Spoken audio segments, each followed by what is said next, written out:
प्यारे परमेश्वर, इस अच्छे से समय के लिए आपको धन्यवाद देते हैं। जैसे हम भजन संगीता में पढ़ते परमेश्वर, आपका उपदेश सिद्ध है, वह हमारे हृदय को आनंदित कर देते हैं, और आपका आज्ञा निर्मल है, वह हमारे आंखों में ज्योति ले आते हैं। उसी प्रकार परमेश्वर, इन वचनों को पढ़ते वक्त हम सिद्ध होने के लिए प्रार्थना करते हैं, हमारे हृदय को आनंदित कर देने के लिए हम प्रार्थना करते हैं परमेश्वर, और हमारे आंखों में ज्योति लाने के लिए हम प्रार्थना करते हैं। यीशु मसीह के नाम से मांगते पिता, आमीन। दानिएल अध्याय 2 1-26। अपने राज्य के दूसरे वर्ष में नबूकदनेस्सर ने ऐसा स्वप्न देखा जिससे उसका मन बहुत ही व्याकुल हो गया और उसको नींद न आई। तब राजा ने आज्ञा दी कि ज्योतिषी, तंत्री, टोने और कसदी बुलाए जाएं कि वे राजा को उसका स्वप्न बताएं। इसलिए वे आए और राजा के सामने हाजिर हुए। तब राजा ने उनसे कहा, मैंने एक स्वप्न देखा है और मेरा मन व्याकुल है कि स्वप्न को कैसे समझूं। तब कसदियों ने राजा से अरामी भाषा में कहा, हे राजा, तू चिरंजीवी रहे, अपने दासों को स्वप्न बता और हम उसका फल बताएंगे। राजा ने कसदियों को उत्तर दिया, मैं यह आज्ञा दे चुका हूँ कि यदि तुम फल समेत स्वप्न को न बताओगे तो तुम टुकड़े टुकड़े किए जाओगे और तुम्हारे घर फूंकवा दिए जाएंगे। पर यदि तुम फल समेत स्वप्न को बता दो तो मुझसे भांति भांति के दान और बारी प्रतिष्ठा पाओगे। इसलिए तुम मुझे फल समेत स्वप्न बताओ। उन्होंने दूसरी बार कहा, हे राजा, स्वप्न तेरे दासों को बताया जाए और हम उसका फल समझा देंगे। राजा ने उत्तर दिया, मैं निश्चय जानता हूँ कि तुम यह देखकर कि राजा के मुंह से आज्ञा निकल चुकी है, समय बढ़ाना चाहते हो। इसलिए यदि तुम मुझे स्वप्न न बताओ तो तुम्हारे लिए एक ही आज्ञा है, क्योंकि तुमने गोष्ठी की होगी कि जब तक समय न बदले तब तक हम राजा के सामने झूठी और गपशप की बातें कहा करेंगे। इसलिए तुम मुझे स्वप्न बताओगे, तब मैं जानूंगा कि तुम उसका फल भी समझा सकते हो। कसदियों ने राजा से कहा, पृथ्वी भर में ऐसा कोई मनुष्य नहीं जो राजा के मन की बात बता सके, और न कोई ऐसा राजा या प्रधान या हाकिम कभी हुआ है जिसने किसी ज्योतिषी या तंत्री या कसदी से ऐसी बात पूछी हो। जो बात राजा पूछता है वह अनोखी है, और देवताओं को छोड़कर जिनका निवास मनुष्यों के संग नहीं है और कोई दूसरा नहीं जो राजा को यह बता सके। इस पर राजा ने झुंझलाकर और बहुत ही क्रोधित होकर बेबीलोन के सब पंडितों का नाश करने की आज्ञा दे दी। अतः यह आज्ञा निकली और पंडित लोगों का घात होने पर था, और लोग दानिएल और उसके संगियों को ढूंढ रहे थे कि वे भी घात किए जाएं। तब दानिएल ने अंगरक्षकों के प्रधान अरियोक से, जो बेबीलोन के पंडितों को घात करने के लिए निकला था, सोच विचार कर और बुद्धिमानी के साथ कहा, और राजा के हाकिम अरियोक से पूछने लगा, यह आज्ञा राजा की ओर से ऐसी उतावली के साथ क्यों निकली? तब अरियोक ने दानिएल को इसका भेद बता दिया। तब दानिएल ने भीतर जाकर राजा से विनती की कि उसके लिए कोई समय ठहराया जाए ताकि वह महाराज को स्वप्न का फल बता सके। तब दानिएल ने अपने घर जाकर अपने संगी हननिया, मिशाएल और अर्जिया को यह हाल बताकर कहा, इस भेद के विषय में स्वर्ग के परमेश्वर की दया के लिए यह कहकर प्रार्थना करो कि बेबीलोन के और सब पंडितों के संग दानिएल और उसके संगी भी नष्ट न किए जाए। तब वह भेद दानिएल को रात के समय दर्शन के द्वारा प्रकट किया गया। तब दानिएल ने स्वर्ग के परमेश्वर का यह कहकर धन्यवाद किया। परमेश्वर का नाम युगान युग धन्य है, क्योंकि बुद्धि और पराक्रम उसी के है। समयों और ऋतुओं को वही बदलता है, राजाओं का अस्त और उदय भी वही करता है। बुद्धिमानों को बुद्धि और समझ वालों को समझ भी वही देता है। वही गूढ़ और गुप्त बातों को प्रकट करता है। वह जानता है कि अंधियारे में क्या है और उसके संग सदा प्रकाश बना रहता है। हे मेरे पूर्वजों के परमेश्वर, मैं तेरा धन्यवाद और स्तुति करता हूँ, क्योंकि तूने मुझे बुद्धि और शक्ति दी है, और जिस भेद का खुलना हम लोगों ने तुझसे मांगा था उसे तूने मुझ पर प्रकट किया है। तूने हमको राजा की बात बताई है। तब दानियेल ने अर्योक के पास, जिसे राजा ने बेबीलोन के पंडितों का नाश करने के लिए ठहराया था, भीतर जाकर कहा, बेबीलोन के पंडितों का नाश न कर, मुझे राजा के सम्मुख भीतर ले चल, मैं फल बताऊंगा। तब अर्योक ने दानियेल को राजा के सम्मुख शीघ्र भीतर ले जाकर उससे कहा, यहूदी बंदियों में से एक पुरुष मुझको मिला है जो राजा को स्वप्न का फल बताएगा। राजा ने दानियेल से, जिसका नाम बेलतशस्सर भी था, पूछा, क्या तुझ में इतनी शक्ति है कि जो स्वप्न मैंने देखा है उसे फल समेत मुझे बताए? आमीन। यशाया अध्याय 22। दर्शन की तराई के विषय 12 वचन। तुम्हें क्या हुआ कि तुम सब के सब छतों पर चढ़ गए हो? हे कोलाहल और उद्यम से भरी प्रसन्न नगरी, तुझ में जो मारे गए हैं वे न तो तलवार से और न लड़ाई से मारे गए हैं। तेरे सब न्यायी एक संग भाग गए और बिना धनुष के बंदी बनाए गए हैं। तेरे जितने शेष रह गए वे एक संग बंदी बनाए गए, यद्यपि वे दूर भागे थे। इस कारण मैंने कहा, मेरी ओर से मुंह फेर लो कि मैं बिलक बिलक कर रोऊं। मेरे नगर का सत्यानाश होने के शोक में मुझे शांति देने का यत्न मत करो, क्योंकि सेनाओं के प्रभु यहोवा का ठहराया हुआ एक दिन होगा जब दर्शन की तराई में कोलाहल और रौंदा जाना और बेचैनी होगी। शहरपनाह में सुरंग लगाई जाएगी और दोहाई का शब्द पहाड़ों तक पहुंचेगा। एलाम पैदलों के दल और सवारों समेत तरकश बांधे हुए हैं और कीर डाल खोले हुए हैं।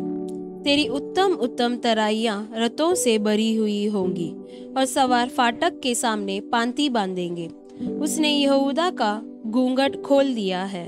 उस दिन तूने वन नामक भवन के अस्त्र शस्त्र का स्मरण किया और तूने दाऊदपुर की शहरपनाह की दरारों को देखा कि वे बहुत है, और तूने निचले पोखरे के जल को इकट्ठा किया और यरूशलेम के घरों को गिनकर शहरपनाह दृढ़ करने के लिए घरों को ढा दिया।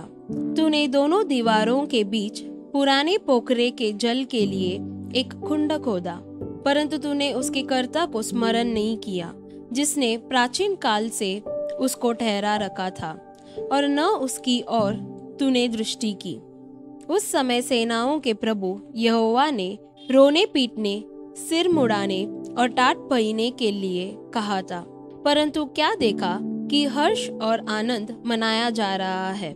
गाय बैल का गात और भेड़ बकरी का वध किया जा रहा है। मांस खाया और दाख मधु पिया जा रहा है, और कहते हैं, आओ खाएं पिएं, क्योंकि कल तो हमें मरना है।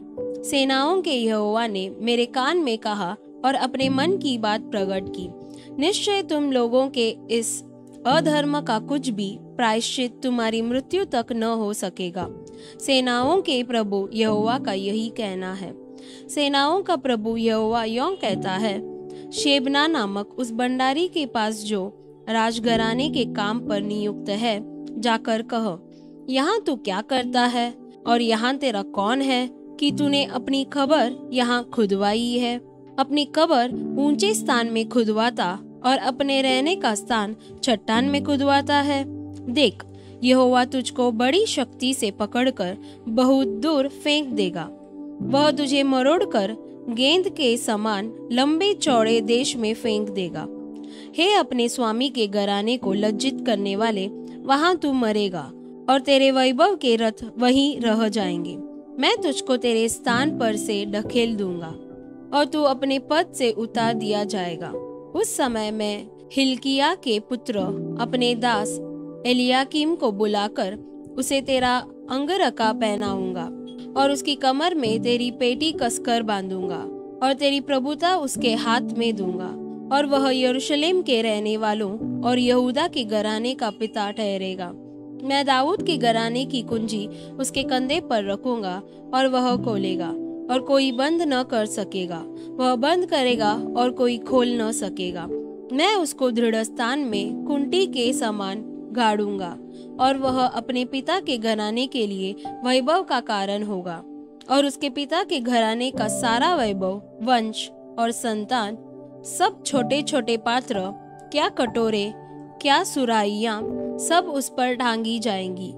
सेनाओं के यहोवा की यह वाणी है कि उस समय वह कुंटी जो दृढ़ स्थान में गाड़ी गई थी, वह ढीली हो जाएगी और काट कर गिराई जाएगी और उस पर का बोझ गिर जाएगा, क्योंकि यहोवा ने यह कहा है। आमीन। पहला कुरिन्थियों अध्याय 6। क्या तुम में से किसी को यह हियाव है कि जब दूसरे के साथ झगड़ा हो तो फैसले के लिए अधर्मियों के पास जाए और पवित्र लोगों के पास न जाए? क्या तुम नहीं जानते कि पवित्र लोग जगत का न्याय करेंगे? इसलिए जब तुम्हें जगत का न्याय करना है तो क्या तुम छोटे से छोटे झगड़ों का भी निर्णय करने के योग्य नहीं? क्या तुम नहीं जानते कि हम स्वर्गदूतों का न्याय करेंगे? तो क्या सांसारिक बातों का निर्णय न करें? यदि तुम्हें सांसारिक बातों का निर्णय करना हो तो क्या उन्हीं को बैठाओगे जो कलीसिया में कुछ नहीं समझे जाते हैं? मैं तुम्हें लज्जित करने के लिए यह कहता हूँ। क्या सचमुच तुम में एक भी बुद्धिमान नहीं मिलता जो अपने भाइयों का निर्णय कर सके? तुम में भाई भाई में मुकदमा होता है और वह भी अविश्वासियों के सामने। परंतु सचमुच तुम में बड़ा दोष तो यह है कि आपस में मुकदमा करते हो। अन्याय क्यों नहीं सहते? अपनी हानि क्यों नहीं सहते? परंतु तुम तो स्वयं अन्याय करते और हानि पहुंचाते हो, और वह भी भाइयों को। क्या तुम नहीं जानते कि अन्यायी लोग परमेश्वर के राज्य के वारिस न होंगे? धोखा न खाओ, न वेश्यागामी, न मूर्ति पूजक, न परस्त्रीगामी, न लुच्चे, न पुरुषगामी, न चोर, न लोभी, न पियक्कड़, न गाली देने वाले, न अंधेर करने वाले परमेश्वर के राज्य के वारिस होंगे। और तुम में से कितने ऐसे ही थे, परंतु तुम प्रभु यीशु मसीह के नाम से और हमारे परमेश्वर के आत्मा से धोए गए और पवित्र हुए और धर्मी ठहरे। सब वस्तुएं मेरे लिए उचित तो है, परंतु सब वस्तुएं लाभ की नहीं। सब वस्तुएं मेरे लिए उचित है, परंतु मैं किसी बात के अधीन न होऊंगा। भोजन पेट के लिए और पेट भोजन के लिए है, परंतु परमेश्वर इसको और उसको दोनों को नष्ट करेगा। परंतु देह व्यभिचार के लिए नहीं, वरन प्रभु के लिए है, और प्रभु देह के लिए है। परमेश्वर ने अपनी सामर्थ्य से प्रभु को जिलाया और हमें भी जिलाएगा।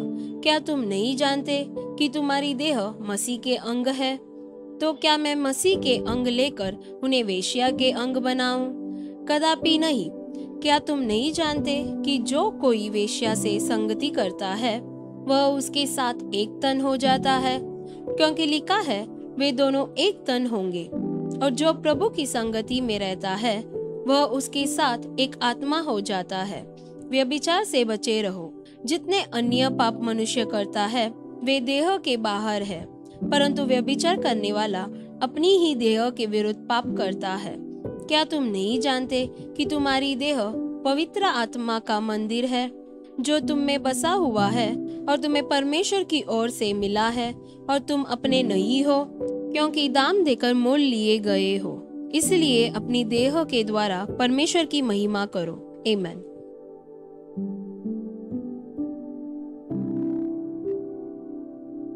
प्यारे परमेश्वर, इस अच्छे समय के लिए आपको धन्यवाद देते हैं। जैसे दानियल दृढ़ता से राजा के सम्मुख में जाकर स्वप्न का अर्थ बताया, उसी प्रकार परमेश्वर हमें भी आपकी दृढ़ता से भर दीजिए, ताकि इस दुनिया के लोगों के सामने हम भी गवाह बनकर खड़े रहने के लिए मदद कीजिए।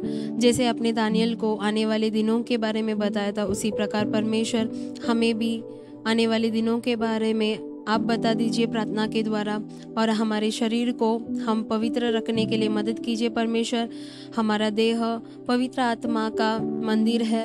हम शरीर के विरुद्ध भी पाप नहीं करना चाहिए, और आपके विरुद्ध भी पाप न करने के लिए आप हमें मदद कीजिए। इस देह के द्वारा सिर्फ आपकी महिमा करने के लिए आप हमें मदद कीजिए। यीशु मसीह के नाम से मांगते हैं पिता, आमीन। God bless you.